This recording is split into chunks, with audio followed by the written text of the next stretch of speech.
अल्हम्दुलिल्लाहि रब्बिल आलमीन वस्सलातु वस्सलामु अला सय्यिदिल मुरसलीन व अला आलिहि व अस्हाबिहि अजमाइन। अम्मा बादु फ़अऊज़ु बिल्लाहि मिनश शैतानिर रजीम। बिस्मिल्लाहिर रहमानिर रहीम। वत्लु अलैहिम नबअ इब्नै आदम बिलहक़्क़ इज़ क़र्रबा क़ुरबानन फ़तुक़ुब्बिल मिन अहदिहिमा वलम युतक़ब्बल मिनल आख़र क़ाल लअक़तुलन्नक क़ाल इन्नमा यतक़ब्बलुल्लाहु मिनल मुत्तक़ीन। वअन अबी हुरैरह रज़ियल्लाहु तआला अन्हु अन्न रसूलल्लाहि सल्लल्लाहु अलैहि वसल्लम क़ाल मन कान लहु सअतुन वलम युज़ह्ही फला यक़रबन्न मुसल्लाना औ कमा क़ाल अन्नबिय्यु सल्लल्लाहु अलैहि वसल्लम। सदक़ल्लाहुल अज़ीम व सदक़ रसूलुहुन नबियुल करीम व नहनु अला ज़ालिका लमिनश शाहिदीन वश्शाकिरीन वल्हम्दुलिल्लाहि रब्बिल आलमीन।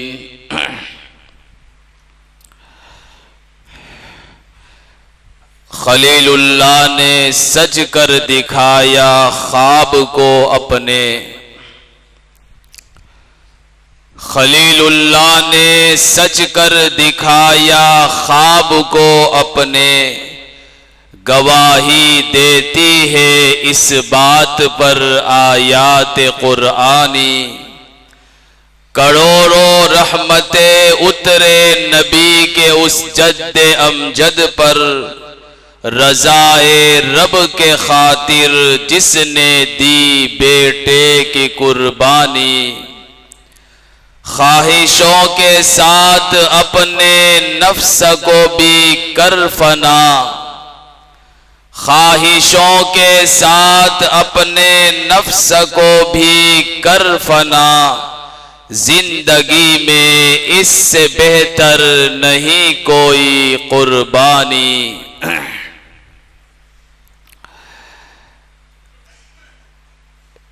इस्लामी महीनों के एतबार से आखिरी महीना माहे जुल्हिज्जा है। जिस महीने से अभी हम गुजर रहे हैं वो माहे जुल्क़अदा है और इसके इख्तिताम के बाद अनकरीब माहे जुल्हिज्जा हम पर साया फगन होगा। माहे जुल्हिज्जा मुक़द्दस इस वजह से है कि इसी महीने में हज जैसी अज़ीमुश्शान इबादत अदा की जाती है और भी कई सारी इबादत हैं, लेकिन उनमें एक अहम तरीन इबादत कुर्बानी की भी है।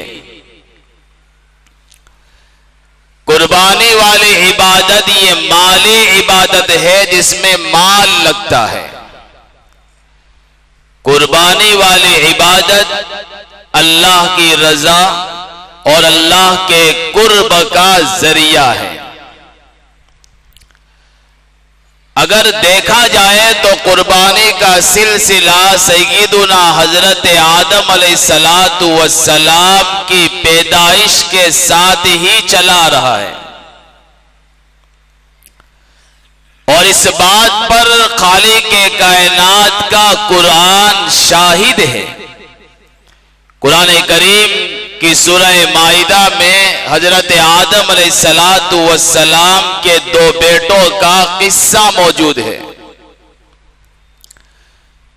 जिसमें ये कहा गया कि आदम अलैहिस्सलातु वस्सलाम के दो बेटों में इख्तिलाफ हुआ। इस इख्तिलाफ की वजह से आदम अलैहिस्सलातु वस्सलाम ने दोनों को बारगाहे खुदावंदी में कुर्बानी पेश करने का हुक्म दिया, जिनमें से एक बेटे की कुर्बानी कबूल हो गई और दूसरे बेटे की कुर्बानी मरदूद हो गई।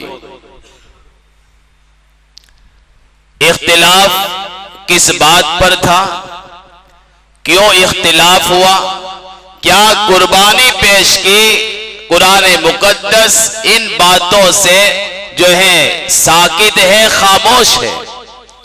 कुरान करीम ने उसकी कोई तफसील बयान नहीं की, लेकिन मुफस्सिरीन ने अब्दुल्लाह इब्ने मसऊद रज़ी अल्लाह ताला अन्हु से और दीगर सहाबा इकराम रज़ी अल्लाह ताला अन्हुम से वजाहत नकल की है, तफसील नकल की है कि आदम अलैहिस्सलातु वस्सलाम जिस वक्त दुनिया में भेजे गए, उस वक्त आदम अलैहिस्सलातु वस्सलाम की औलाद ही दुनिया में मौजूद थी, और चूंकि दुनिया को आबाद करना था इसलिए सिलसिला ये शुरू किया कि माँ हजरत हव्वा से दो लड़के और लड़की जुड़वा पैदा हुआ करते थे।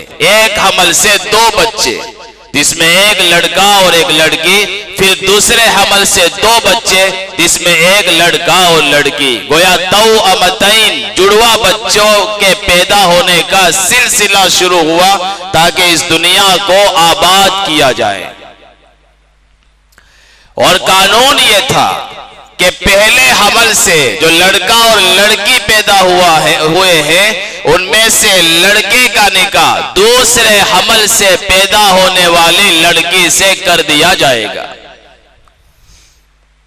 जो जुड़वा बच्चे हैं, चूंकि वो उसकी बहन है, शरीयत आदम अलैहिस्सलाम के एतबार से इसलिए वो निकाह नहीं हो सकता, लेकिन दूसरे पेड़ से, दूसरी डिलीवरी से जो लड़की पैदा हुई है उससे निकाह पहली डिलीवरी वाले लड़के से हो सकता है। यह सिलसिला शुरू किया गया। आदम अलैहिस्सलातु वस्सलाम के जिन दो बेटों का तस्कीरा कुरान में है, उनमें एक का नाम काबिल था और दूसरे का नाम हजरत हाबिल था।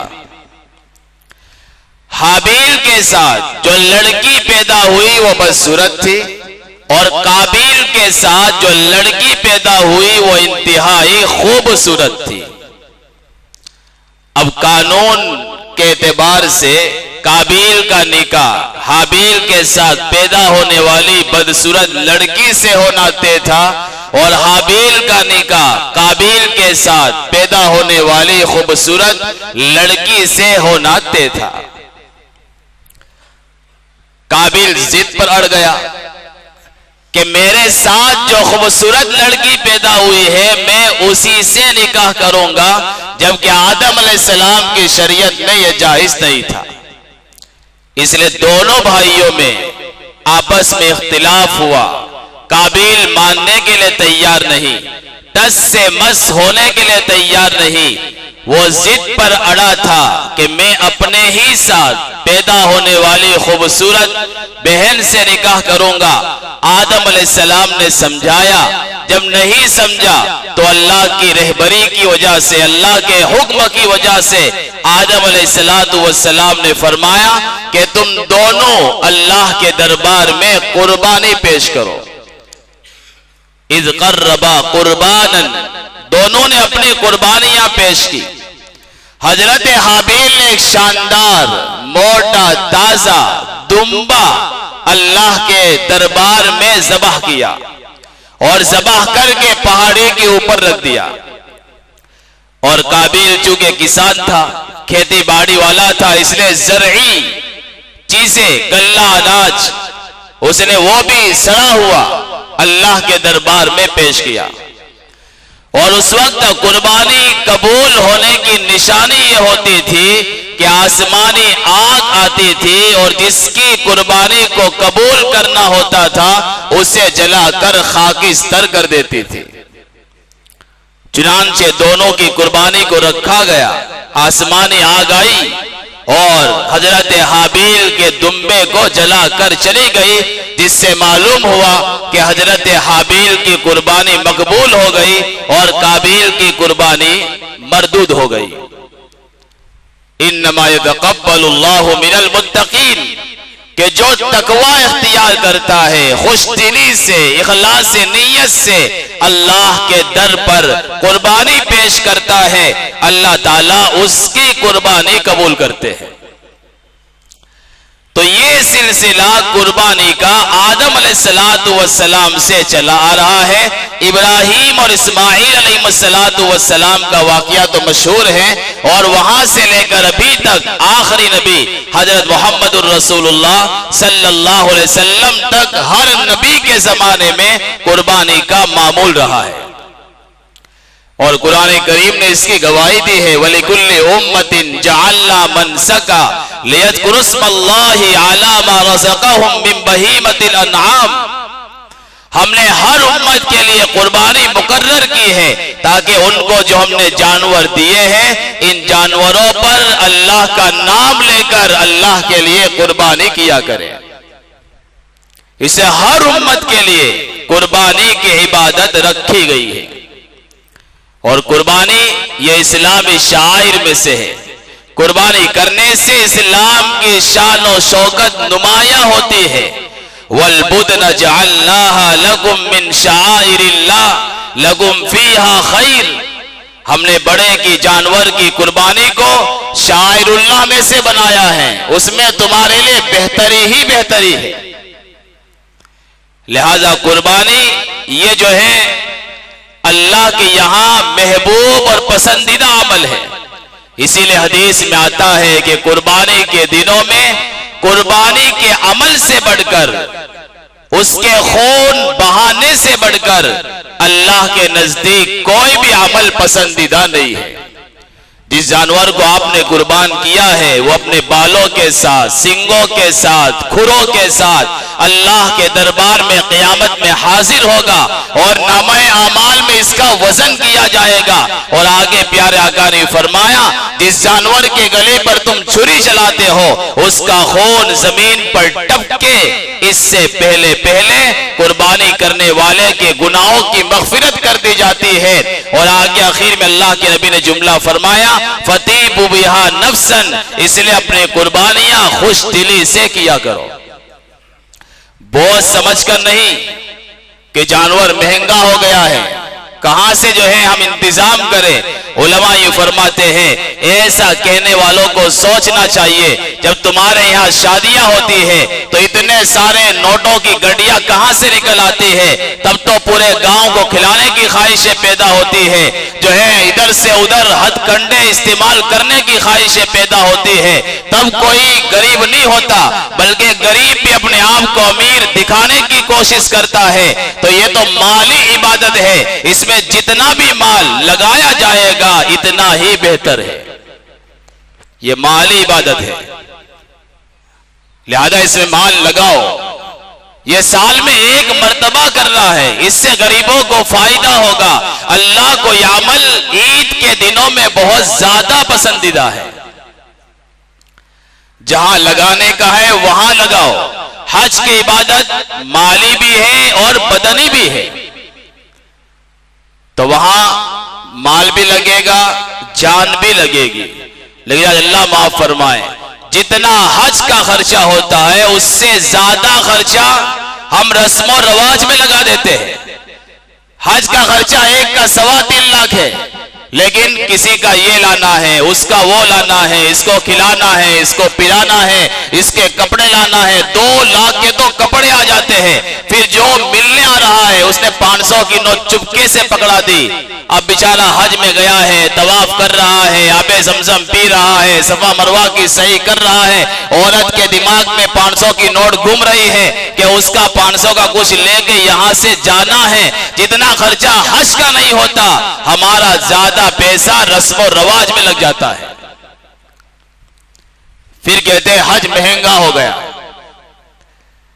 बहरहाल कुर्बानी की इबादत ये माली इबादत है। इसे अगर महंगा मिले कोशिश करें अच्छा लेने की, सस्ता लेने की, लेकिन अगर न मिले तब भी खरीदे। नबी अकरम सल्लल्लाहु अलैहि वसल्लम ने अपने अमल से कुर्बानी की अहमियत को बयान किया।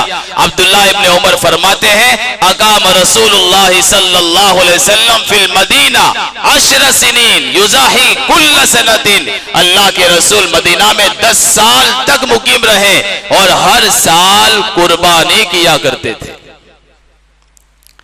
आप पर वाजिब नहीं थी, ये बात पक्की है, किसी नबी पर ज़कात वाजिब नहीं हुई। नबी के पास जो आता था खर्च कर देते थे। सलाम फेरा, फौरन घर गए। साहबा ने पूछा, अल्लाह के रसूल इतनी जल्दी क्यों चले गए? फरमाया, नमाज में ख्याल आया था कुछ सोना पड़ा है, सदका करने का हुक्म करके आया हूं। और कमाल देखिए और नबी की कुर्बानी की अहमियत देखिए। हज्जतुल वदा के मौके पर 100 ऊंट अल्लाह के रसूल ने कुर्बान किए। 100 ऊंटों में से 63 ऊंट अपने हाथ से नहर किए और ज़बह किए और 37 ऊंट हैदर कर्रार शेर खुदा हजरत अली मुर्तजा रदी अल्लाह ताला अन्हु ने नहर फरमाए। 100 ऊंट ज़बह किए प्यारे आका ने।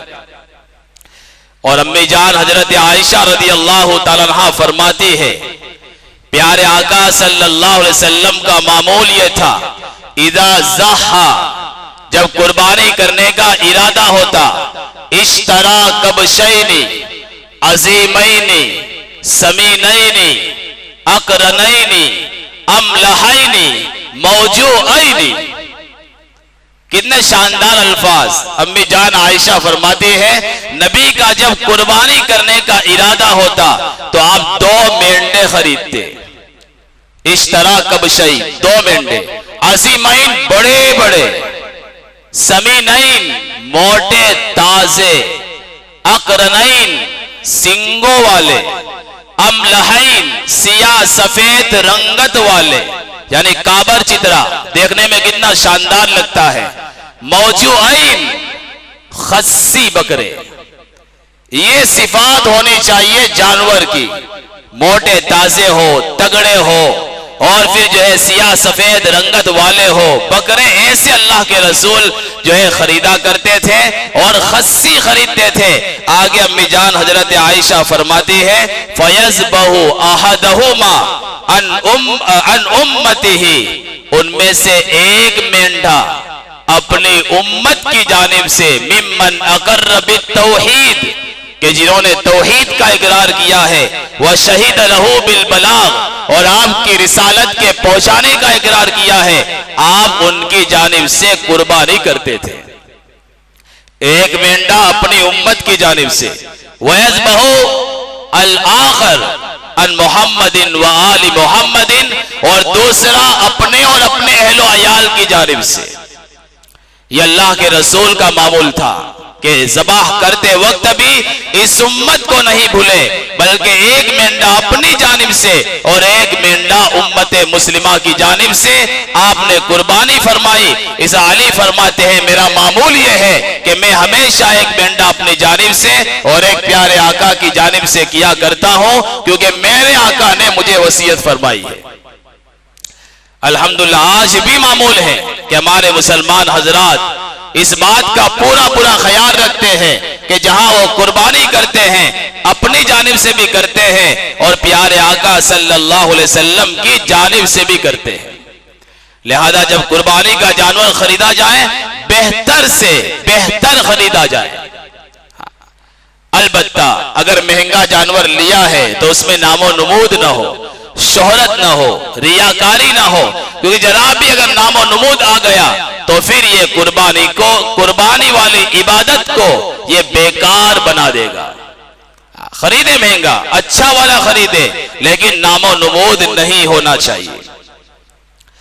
लिहाजा अगर अल्लाह ने साहिब निसाब बनाया है, साहिब इस्तिताअत बनाया है, अल्लाह ने कुछ मालो दौलत दिया है और जिन पर सदका फितरा वाजिब था, जो रमजान ईद पर सदका फितरा निकाला था, इन तमाम पर भी कुर्बानी वाजिब होगी।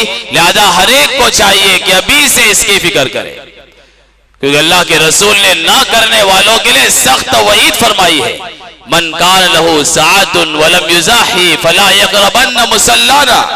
जिसके पास ताकत है, जानवर खरीद सकता है, कुर्बानी कर सकता है, फिर भी नहीं की।